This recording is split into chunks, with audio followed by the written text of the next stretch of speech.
नमस्कार. आज आपण काळ्या मसाल्यातील शेवग्याच्या शेंगा बनवणार आहोत. चला तर रेसिपीला सुरुवात करू.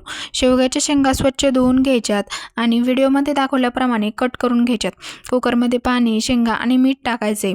आता एक शिट्टी व्हायच्या आधी गॅस बंद करायचा आहे. आता वाटण्यासाठी भाजलेला कांदा, लसूण, आलं, खोबरं आणि फुटाणे घ्यायचे. तर सगळ्यात आधी खोबरं आणि लसूण एकत्र वाटायचे.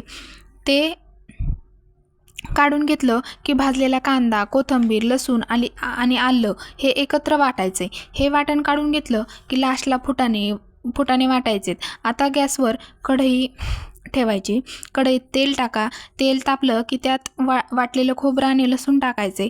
ते हलवायचे. त्यानंतर कांदा, लसूण, कोथिंबीर ही जी पेस्ट होती ती टाकायची. त्यातच कढीपत्ता टाकायचा. हे सर्व व्यवस्थित तेल सुटेपर्यंत परतून घ्यायचे. तेल सुटायला लागलं की मसाले टाकायचे, जसे की हळद, घरचा मसाला, धन पावडर, कांदा लसूण मसाला आणि सर्व मसाले एकत्र एकजीव करून घ्यायचे. फोडणीत थोडी कोथिंबीर टाकायची आणि हलवून घ्यायचे. आता शिजवलेल्या शेंगा पाण्यासहित टाकायच्यात आणि आता तुम्हाला जेवढी भाजी करायची तेवढं गरम पाणी टाकायचे. गरम पाणी टाकायचं आहे मित्रांनो, कारण गरम पाणी टाकल्याने व्यवस्थित चव येते आणि छान अशी तरी येते.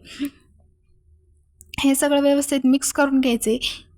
भाजीला उकळी आली की फुटाण्याची पेस्ट पाण्यात मिक्स करून टाकायची आहे, नाहीतर ते गाठ तयार होती मित्रांनो. चवीनुसार मीठ घालायचे आणि लो फ्लेमवर 10 मिनिटं भाजी उकळून द्यायची.